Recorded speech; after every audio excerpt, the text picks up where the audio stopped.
हमारी दुनिया का में हम लोगों का क्या रोल है, क्या महत्व है।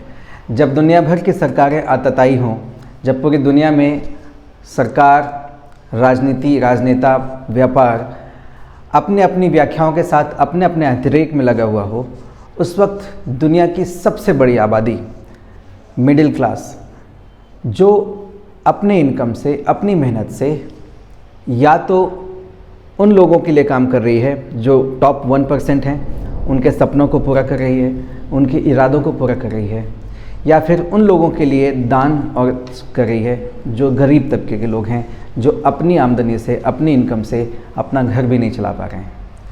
यानी कि पूरी दुनिया का पूरा दारोमदार हम मिडिल क्लास लोगों पर है, हम मिडिल क्लास लोगों की मेहनत पर है।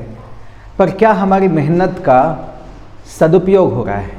क्या वो टॉप 3% लोग जो हमारी इनकम से, हमारी मेहनत पर आश्रित हैं, क्या वो हमारे लिए या हमारे हितों के लिए काम कर रहे हैं या जन समुदाय के हितों के लिए काम कर रहे हैं? ये सवाल गहराता जा रहा है, खासकर तब जब दुनिया भर में लोकतंत्र और वैश्वीकरण, डेमोक्रेसी और ग्लोबलाइजेशन का जो कॉन्सेप्ट है, जिस कॉन्सेप्ट के दम पर पिछले 40-50 सालों में लोगों ने हमसे वेलफेयर स्टेट की परिभाषा छीन ली, जब हमसे कल्याणकारी समाज की जो भावना थी, वो भावना हमसे छीन ली, हमको बदले में एक बाज़ार में तब्दील कर दिया और हम सबको कहा कि मेहनत कीजिए, ईमानदारी से काम कीजिए और बाकी सब काम हम करेंगे, सरकार करेगी, जनता करेगी, व्यापारी करेंगे, लोग करेंगे। वो 3% लोगों ने हमको सपने दिखाए। सपने दिखाने के बाद हमने उन सपनों को ख़रीदा और हम दिन रात मेहनत करने में लग गए। नतीजा ये हुआ कि अब ना हमारा लोकतंत्र बच पा रहा है और ना ही ये ग्लोबलाइजेशन, ये वैश्वीकरण ही हमारा या किसी का हित साध पा रहा है। 2008 में 1945 द्वितीय विश्व युद्ध के बाद से 2008 तक अमेरिका और अमेरिका के साथी देशों ने हमको ग्लोबलाइजेशन का सपना बेचा, पूरी दुनिया को एक बाज़ार में कन्वर्ट कर दिया। चाइना को पूरी दुनिया के लिए माल बनाने के लिए, मैन्युफैक्चरिंग करने के लिए तय कर दिया। अमेरिका पूरी दुनिया का उद्यमिता, एंटरप्रेन्योर बन गया और इंडिया और ऑस्ट्रेलिया जैसे देशों को अमेरिका ने service providers, clerical staff, call centres, software developers और ऐसे ही सर्विसेज में गूँथ दिया। हम सब लोग बहुत मोटी मोटी रकम देकर के कॉलेजों से डिग्री लेते थे और डिग्री लेने के बाद एक छोटे से क्यूबिकल में 10 साल 20 साल से सिर्फ प्रोग्रामिंग कर रहे हैं, लोगों के कॉल अटेंड कर रहे हैं, लोगों की समस्याओं को फ़ोन पे सॉल्व कर रहे हैं। हमारे सपने कि हम उड़ने वाले जूते बनाएंगे, कि हम चांद पे जाएंगे, कि हम उड़ने वाली कारें बनाएंगे, हमारा साइंस, हमारा विज्ञान, हमारे विज्ञानों की कल्पनाएं, ये सब चीज़ें छिन गई। रिज़ल्ट में हमें ये मिला कि हम एक कमरे में कैद होकर के, एक छोटे से क्यूबिकल में कैद होकर के दुनिया भर के लिए सर्विसेज प्रोवाइड करने लगे। तो क्या ये सर्विस करने वाला देश, क्या ये मैन्युफैक्चरिंग करने वाले देश, क्या ये कच्चा माल बनाने वाले देश, क्या इन लोगों की जिम्मेदारी सिर्फ 3% लोगों के लिए मुनाफा कमाना है? और क्या सिर्फ लगभग 440% लोग जो गरीब हैं उन लोगों के लिए टैक्स भरना है? क्या हम सिर्फ टैक्स देंगे और कुछ व्यापारियों को मुनाफा देंगे? क्या यही हमारा अंतिम लक्ष्य है? क्या यही हमारा जीवन है? क्या यही हम करते रहेंगे और ये करते हुए मर जाएंगे? ये सवाल है। क्या हमारा सरकार से सिर्फ इतना ही कांटेक्ट होगा कि 5 साल में एक दिन हमें वोट देना होगा, वोट देने के बाद हम भूल जाएं, इसके बाद वो हमें इस बनाम उस लड़ाते रहें, इसके बनाम उस पर हम पर अटैक करते रहें और हम उनके बनाए हुए नफ़रत को पालते हुए सिर्फ उनके बनाई फैक्ट्री में, उनके बनाए ऑफिस में मजदूरी करते रहें, नफ़रत पालते रहें और फिर एक दिन मर जाए? क्या यही हमारी नियति है या इस नियति में हम कुछ बदलाव ला सकते हैं, कुछ बदल सकते हैं? मुझे नहीं लगता कि ये स्थिति बदली नहीं जा सकती। हालांकि जितने भी लोगों से मैं बात करता हूँ, जितने भी लोगों को मैं समझाने की कोशिश करता हूँ, बताने की कोशिश करता हूँ कि ये स्थिति बदली जा सकती है। आज से 100 साल पहले 1945 में जब सेकेंड वर्ल्ड वॉर ख़त्म हुआ था तो दुनिया में मात्र 100 देश थे। आज लगभग 200 देश हैं। आज से 100 साल पहले 1945 के आसपास में हमने बैंक्स का निर्माण किया था, बैंकों को बनाया था और इन बैंक्स ने हमें सिखाया कि हमारी हर मेहनत के बदले में हमें नोट दिए जाएंगे, पैसे दिए जाएंगे। जो हमारा सोशल स्ट्रक्चर था जिसमें हम एक दूसरे के लिए काम करते थे, अब हम सब लोग सिर्फ पैसों के लिए काम करते हैं। नतीजा ये हुआ कि हम 100 देशों से टूट के 200 देशों में बँट गए और सभी देश आपस में एक दूसरे से झगड़ा करने लगे, एक दूसरे के लिए बैर पालने लगे। इतनी बड़ी ताकतों ने हमको तोड़ा, अलग किया, एकांत किया, इसके बनाम उस पर नफ़रत भरा और उस नफ़रत और मेहनत का माल कमाया, फ़ायदा कमाया और हमें अपने हाल पे छोड़ दिया। मेरे विचारशील साथी कहते हैं कि ये स्थिति बदली नहीं जा सकती। मैं कहता हूँ कि ये स्थिति बदली जा सकती है। पहले हम इसके इतिहास को समझते हैं। हम समझते हैं कि 1970 सेकेंड वर्ल्ड वॉर के बाद पैदा हुई जनता, खासकर अमेरिकी और यूरोपीय जनता, जब वो बड़ी हुई तो उसने इस दुनिया को ग्लोबलाइज करने के लिए, वैश्वीकरण करने के लिए क्या बदलाव लाए। सबसे पहले अमेरिका, जो इस सो कॉल्ड इस दुनिया का दादा बना रहा, इसने मिडिल ईस्ट में एशिया को 2 हिस्सों में बांटा, राइट। हमारे भारत के पश्चिमी देश और भारत के पूर्वी देश और उत्तरी देश, ये 3 हिस्सों में हमने इसको बांटा, जिसमें से सबसे पहले 2 हिस्से। मिडिल ईस्ट में उसको क्रूड ऑयल मिला, उसको तेल मिला, उसने तेल का व्यापार किया। तेल के व्यापार के लिए उसने यमन जैसे देशों को बर्बाद कर दिया, उसने इराक जैसे देशों को, कुवैत जैसे देशों को बर्बाद कर दिया, फ़िलिस्तीन जैसे देशों को बर्बाद कर दिया। और उस बर्बादी के नाम से कुछ लोग, जब वहाँ के लोग, कबीलाई लोग, वहाँ के समझदार लोग, वहाँ के अपने लोग, जब उन लोगों ने विद्रोह करना शुरू किया तो उनको आतंकवाद और आतंकवादी का नाम दिया और उनके साथ लड़ने के लिए उसने हथियार बनाए और उन हथियारों को भी पूरी दुनिया में बेचा। भारत से पूर्वी दिशा में, पूर्वी तरफ में लोग के देशों में उसने वहाँ के लोगों को मजदूर बना लिया, क्योंकि वहाँ पे डेमोक्रेटिक वैल्यूज़ कम थी, वहाँ पे कम्युनिस्टिक स्ट्रक्चर था। वहाँ की सरकारों के साथ साठगांठ करके वहाँ पे खेत पे काम करने वाले गरीब मजदूरों को किसी तरह से खींच के शहर लाया। उनको फैक्ट्रीज़ में ज़बरदस्ती 17 पैसे, 16 पैसे, 6 पैसे प्रति घंटे की मजदूरी से उनको मजदूर बनाया और उनकी मजदूरी का एक्सप्लॉयटेशन। इस पूरी प्रक्रिया को कच्चा माल, कच्चा तेल और मजदूरी खरीदने की इस प्रक्रिया को अमेरिका ने वैश्वीकरण का नाम दिया। लेकिन ये इस वैश्वीकरण से भी स्थितियाँ बदली। जब भी मैं ये लोगों से कहता हूँ कि हम चीज़ों को, स्थिति को, यथास्थिति को बदल सकते हैं, तो मैं उनसे ये नहीं कहता कि हम इतनी बड़ी ताकतों से सीधे लड़ जाएंगे, पर मैं उनसे ये कहता हूँ कि ये ताकतें जब आपस में लड़ती हैं, जब ये सिस्टम बनाती हैं, तो इन सिस्टम्स में क्रैक्स डेवलप होते हैं, इन सिस्टम में दरारें पैदा होती हैं और उन दरारों में, उन फ्रिंजेस में हमें वो मौका मिलता है कि हम इनसे नेगोशिएट करें, इनसे कॉन्फ्रंट करें और अपने लिए जगह बनाएं।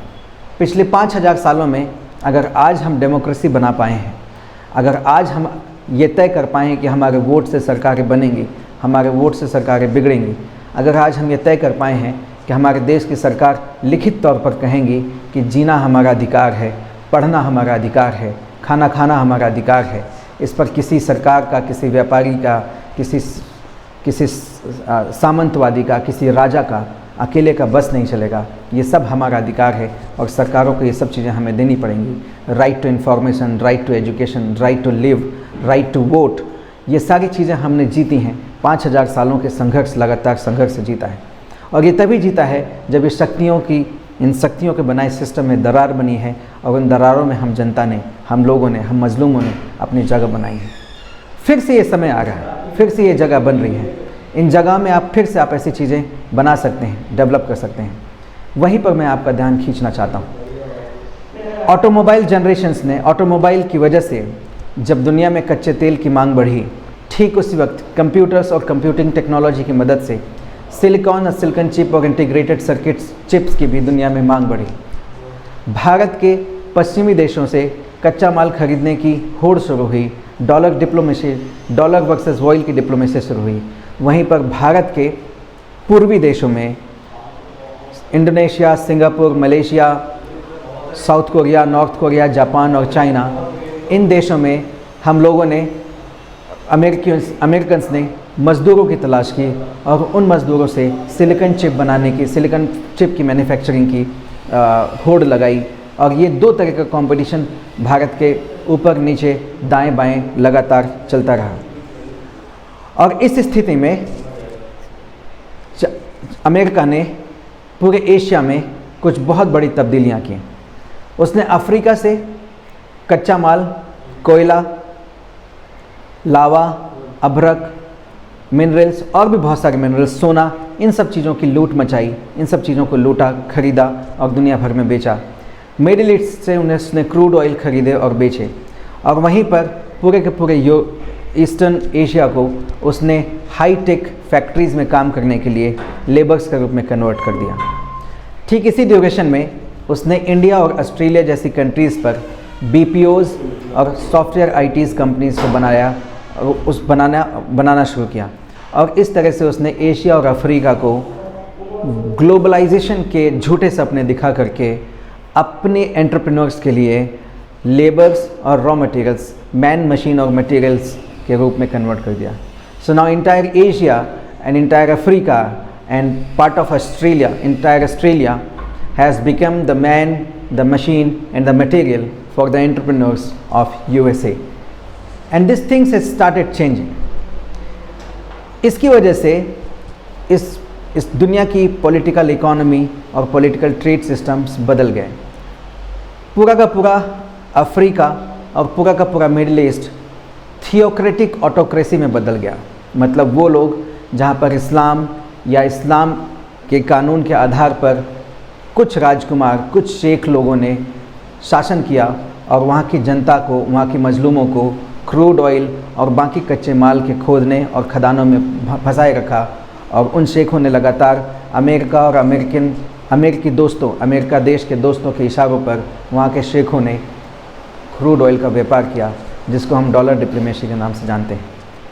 इसी समय हमारे ऊपर में, नॉर्थन इंडिया के ऊपरी हिस्से में अथेइस्टिक कैपिटलिज्म डेवलप किया, जो कि कम्युनिस्ट कंट्री थी, जो कि एक सोशलिस्ट कंट्री थी। रशिया और चाइना वो एक कम्युनिस्ट कंट्री ना होकर के, सोशलिस्टिक कंट्री ना होकर के, वो एक अथेइस्टिक कैपिटलिज्म है। मतलब ये वो समाज था, ये वो देश था जहाँ पर लोगों का ईश्वर पर या धर्म पर कोई भरोसा नहीं था, पर वो पूंजीवाद में, जो कि समाजवादी व्यवस्था थी, वो ऑटोमेटिकली एक अथेइस्ट कैपिटलिज्म यानी कि निरीश्वरवादी पूंजीवाद में कन्वर्ट हो गया। और वहीं पर हमारा जो ईस्टर्न एशिया का हिस्सा था और पार्ट ऑफ ऑस्ट्रेलिया का जो हिस्सा था, ये पूरे देश एक तरह के कैपिटलिस्टिक डेमोक्रेसी, मतलब पूंजीवादी लोकतंत्र में कन्वर्ट हो गए। हिंदुस्तान एथेइस्ट कैपिटलिज्म यानी कि चाइना और रशिया और उसके अलाइड कंट्रीज़, कैपिटलिस्टिक डेमोक्रेसी यानी कि पूंजीवादी लोकतंत्र, और थियोक्रेटिक ऑटोक्रेसी यानी कि धार्मिक उन्माद के साथ सामंतवाद, राजशाही, इन तीन तरह के देशों से घिर गया। और पहली बार हिंदुस्तान ने महसूस किया कि हमारे आसपास, हमारे पड़ोसी मुल्कों का समाज, हमारे पड़ोसी मुल्कों की देश, सरकारें, विचार बिल्कुल हमसे अपोजिट हैं, क्योंकि हम प्राइमरी एक वेलफेयर स्टेट थे। जब हम पूरी दुनिया में, जब हम एक एथेइस्टिक कैपिटलिज्म, कैपिटलिस्टिक डेमोक्रेसी और थियोक्रेटिक ऑटोक्रेसी से घिरे रहे, वहीं पर हमारी कंट्री लगभग 20वीं सदी के ख़त्म होने तक तो एक तरह की लिबरल सेक्युलर डेमोक्रेसी रही, जो कि इससे पहले सोशलिस्टिक डेमोक्रेसी थी, जो फ्यूचर में थियोक्रेटिक प्लूटोक्रेसी में कन्वर्ट होने की कोशिश कर रही है। ये हमारे देश की सरकारें और हमारे देश के कुछ व्यापारी मिल करके करने की कोशिश कर रहे हैं। हमारी डेमोक्रेसी, हमारी सेक्युलर आइडेंटिटी, हम जो एक वेलफेयर स्टेट थे, जो एक कल्याणकारी राज्य थे, जहाँ के हमारी राज्य व्यवस्था, हमारी राष्ट्रीय व्यवस्था, हमारे राष्ट्रवाद में गरीब और गरीबों के कल्याण, गरीबों का हित केंद्र में होता था, वो हट करके अब हम एक लिबरल सेक्युलर डेमोक्रेसी बने, और लिबरल सेक्युलर डेमोक्रेसी से अब हम थियोक्रेटिक प्लूटोक्रेसी में कन्वर्ट होने जा रहे हैं। अगर हम इस तरीके को, इस रास्ते को, इस मेथड को नहीं समझते हैं, या समझ करके भी इस बात से इनकार करते हैं कि यह हमारे लिए खतरनाक होगा, तो कहीं ना कहीं या हम मिसगाइड हो चुके हैं, या तो हम भटकाए जा चुके हैं, या हम खुद भटकाने वालों की भीड़ में हैं, भटकाने वाले की कौम का हिस्सा हैं। अगर हम इस चीज़ को नहीं समझते हैं कि आज का विश्व 2008 के विश्व से पूरी तरह बदल चुका है। जहां एक समय था जब अमेरिका दुनिया का एंटरप्रेन्योर होता था, चाइना दुनिया का मैन्युफैक्चरर होता था, इंडिया और ऑस्ट्रेलिया दुनिया के सर्विस प्रोवाइडर्स होते थे, अफ्रीका दुनिया का रॉ मटेरियल सप्लायर होता था, मिडिल ईस्ट दुनिया के लिए ऑयल सप्लायर होता था। वहीं पर अब ये दुनिया, पूरी की पूरी दुनिया कंज्यूमर बन चुकी है। कहीं पे मिडिल क्लास कंज्यूमर है, कहीं पे पुअर क्लास कंज्यूमर है, कहीं पे रिच क्लास कंज्यूमर है। और जो एंटरप्रेन्योरशिप है वो सिर्फ अमेरिका के पास ना होकर के यूरोप और चाइना के पास भी आ चुकी है। अब इस दुनिया के 3 एंटरप्रेन्योर्स हैं, China, America, United states of America और यूरोप। और हम आज भी सिर्फ मिडिल क्लास कंज्यूमर हैं और आज भी हम वर्ल्ड्स सर्विस प्रोवाइडर हैं। और हम यही बने रहेंगे क्योंकि हम एक थियोक्रेटिक प्लूटोक्रेसी में कन्वर्ट हुए जा रहे हैं। हम टेक्नोलॉजी की पावर को नहीं समझ रहे हैं। जापान ने अपनी इस पावर को समझा। जापान ने अमेरिका की मदद से सोनी, हिटैची जैसी कंपनीज बनाई और पूरी दुनिया में उसने इकोनॉमिक के अर्थव्यवस्था के समीकरण बदल दिए। यही काम चाइना ने किया, यही काम ताइवान ने किया, यही काम सिंगापुर ने किया, यही काम मलेशिया ने किया। लेकिन हम तब भी नहीं जागे और हमारे देश की सरकार, हमारे देश की व्यवस्थाएं अभी भी हमको जागने नहीं दे रही हैं। आज हमारे देश का जो चैलेंज है वो ये है कि हमारे पास सबसे ज़्यादा पॉपुलेशन है। हमारी अपॉर्चुनिटी है कि हमारे पास सबसे ज़्यादा यंगेस्ट पॉपुलेशन है। पर हमारे साथ प्रॉब्लम ये है कि हमारी जो लैंड है वो कम होती जा रही है। हम उस पर कंक्रीट बना रहे हैं, हम उस पर शहर बना रहे हैं। हमारी खेती और ज़मीन कम हो रही है, हमारे जंगल कम हो रहे हैं, हमारी नदियों में पानी कम हो रहा है। ये सब चीज़ें घट रही हैं और हमारा टेम्परेचर लगातार बढ़ रहा है। पानी कम हो रहा है, तापमान बढ़ रहा है, ज़मीन कम हो रही है, जनसंख्या बढ़ रही है। अब हमारे पास में सिर्फ एक ही जिम्मेदारी है।